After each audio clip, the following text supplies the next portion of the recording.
In today's video, we are going to talk about data logging, and specifically we're going to go through what you need and how to data log on your Challenger or Charger. Should work for either one. This is going to be more specific to 2018s and up, which I'll tell you why in just a minute. One thing to data log, you do not need an unlocked PCM. It will not void your warranty, because with data logging, you're only reading data. You're not writing to anything. And so I don't want to get tuned yet. I don't want to do any of that. I want to stay untuned, but I do want data log because I want some insight, well, to just how things are running. I love data. And maybe see if there's any relation I can find or pattern to when I get bad shifts. So to data log, you're going to need a couple things. You're going to need some kind of OBD thing. So I got the HP Tuner's MPVI3. You'll actually need the same thing to tune your car, but of course to tune it you'll need to buy credits, you'll need to unlock PCM. So if I ever go that route, I already have this because you'll need that. Now in 2018s and up, you'll also need a smart access bypass cable, and that kind of bypasses security module somehow. Anyway, it does something to allow the MPVI to read the data. And then obviously you'll need a laptop, and I think that's it. I don't know. To be honest with you, I don't know how this works. I've never done it, and I haven't seen too much online for how to data log. Everything I found is for people that tune their cars, and they don't really go through the steps to do it without tuning your car or unlocking your PCM. So we're going to figure this out as we go. So first things first, we need to install that smart access cable, which I actually did before today. So I'm going to kick it back to that part of the video. See, there is the cable right there. And that's pretty much it.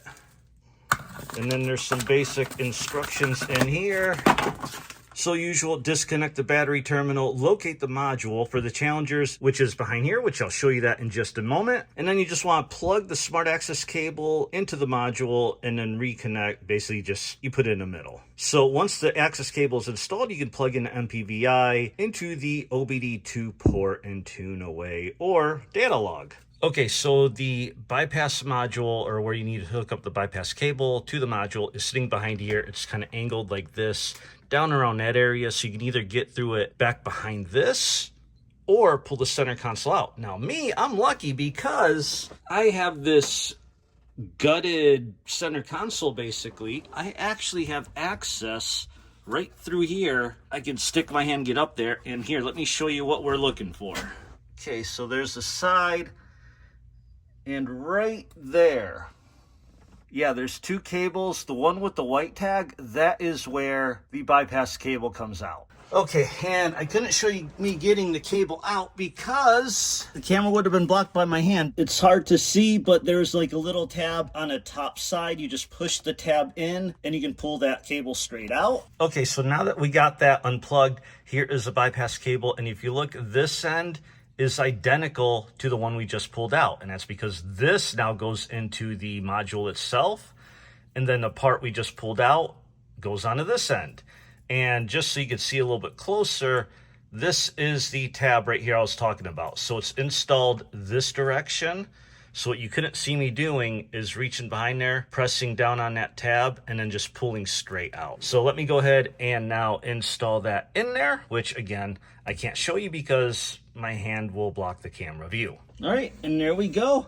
The security module is now, or the security bypass cable is now installed. Now, obviously, if you're in your car and you're not gutted like me, at this point, you'll need to put everything back together. Whether if you went in through the top here, obviously reconnect security module. If you have to take it off, reconnect the Uconnect and put the bezel back on.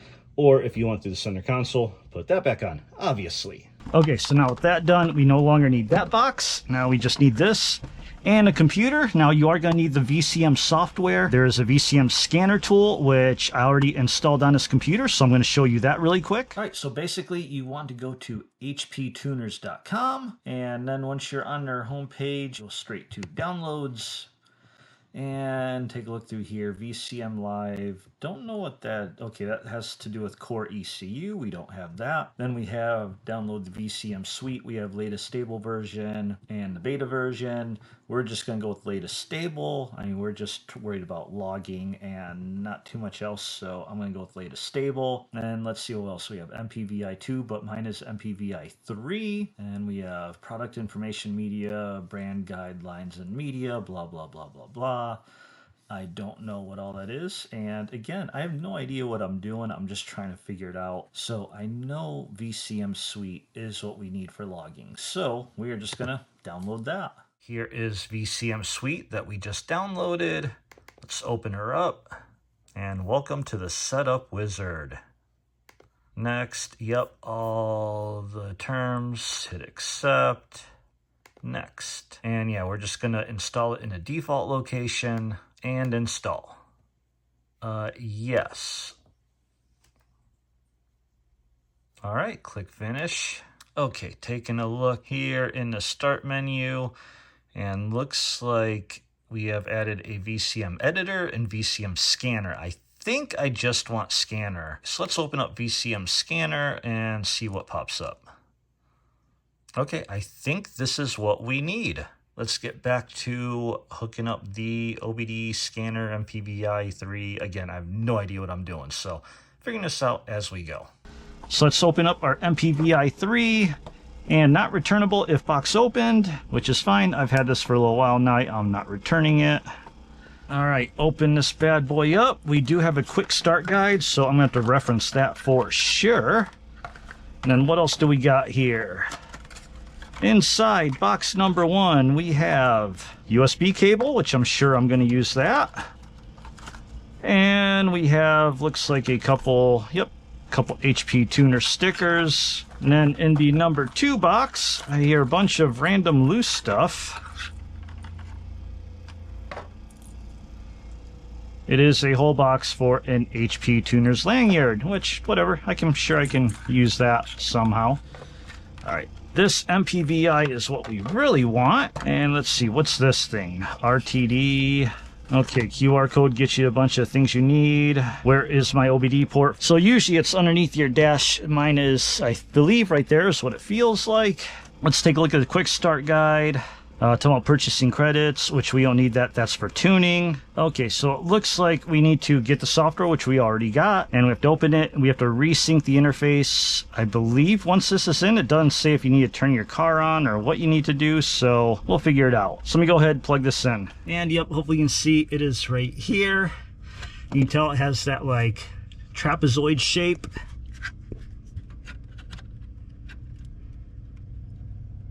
All right, that's plugged in. You see the green light is on. Okay, so according to guide, we have to go to help menu and resync interface.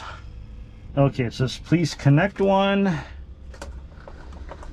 So I'm just going to go ahead and use this USB cable because Bluetooth is nice, but you know what? Nothing is as quick and reliable as an actual wired connection. All right. Plug it in. Resync failed. Name resolution failure. Let's retry. See what happens. Wonder if that's because I have no internet. So let's do that. Okay, I've connected to the internet. Oh wait, it says action required. Okay, let's retry. Oh, yep, there we go. So you have to be connected to the internet for this to work. That's why it was not working previously. And it does appear there is a firmware update. Okay, it says firmware update completed. Hit OK. Resync completed. Close. Okay, are we set to data log? I think you have to hit this record button to start scanning. See what happens. Opening interface connection, gathering vehicle information. Now, so far, I haven't turned the car on or anything. It's completely off still. It says offline, so I feel like I need to turn the car on. So let me just turn on to, here's accessory. And let's just go to on. I don't know if it's doing anything, so let's just start it and see what happens. All right, car's running. I am not seeing any data flowing through yet. So am I just being impatient or what's going on? I'm just going to shut the car down. Okay, I'm just checking. It does say here, you do not have to license a control module until you are ready to write a new file to the vehicle. So here, once you purchase an MPVI3, you can read, edit, and save files without purchasing credit. Okay, so yeah, so everything should work. Okay, I think I may need to go to vehicles. Oh, I guess I didn't read through this, so looks like I need to register this thing. So I need to stop this. All right, let's just go to vehicle connect. So I did that because I didn't see a MPVI3 verification code in the software. All right, I'm gonna take a break, try to figure this out. Okay, let's see if that did anything. So I went on hptuners.com, I registered for an account, which I didn't have before, and then I did import my device, and now it is showing up in the imported part. So now let's go to here. Let's first go to vehicle profiles, vehicle profile editor. Nothing, the car is still on run, engine's not running though.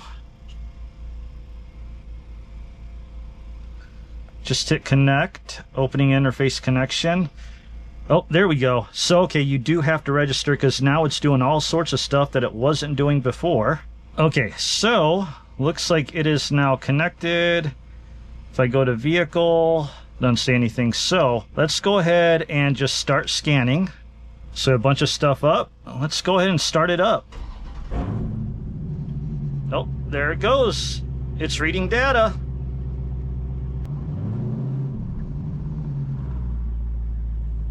So we have engine RPM, vehicle speed, coolant temp, intake air temp, intake manifold absolute pressure, timing advance, accelerator position, throttle position, relative throttle, blah, blah, blah, blah, blah, blah, blah, voltages, fuel system, trim banks, fuel level input control module, voltage, absolute load, barometric pressure, ambient air temp. So I'm going to go ahead and hit, actually I'm just going to turn it off and hit stop. Let's go vehicle. Okay, so we have a vehicle profile for my 2020 Challenger. And that is how you data log, or at least the basics of it, because there's a lot more advanced features and different things you can do, which I haven't figured out quite yet, but that'll be a future video. So then for the rest of that weekend, what I did, I pulled up my laptop. Right before a run, I would hit that record button, and as soon as I was done with the run, I would hit the stop button, and it saved the log. Now, to access the logs, all you gotta do is go into your HP Tuners folder, wherever that may be. In my computer, it's in the documents. And while you may think it would be inside the folder named Logs and Tunes, it is not. That just has some pre-recorded samples that come with the software. You actually have to go into VCM Scanner, and in there is a folder called Logs. And here you see is all of our logs that we did from that weekend. So then to see one, just choose the one you want based on whatever time. They're all time stamped, and open it up, and it will automatically open up VCM Scanner for you. And there is the log. And all you gotta do is hit the play button, and it will play it in real time as it logged it. Now, obviously, as you can see here, what did I do? I don't know what I did. I zoomed in, I guess. But this spike is the burnout, and this big spike is the run itself. And of course, you can change the playback speed and do some other things. I still have to figure it out. But this has all the data that I need. And we're just gonna pause that, and that's it. And one tip, take your computer, make sure you secure it in your car. The first run I did it, I actually didn't have it all the way back. I had it kind of in the middle, and as soon as I took off, the laptop just smashed to the back.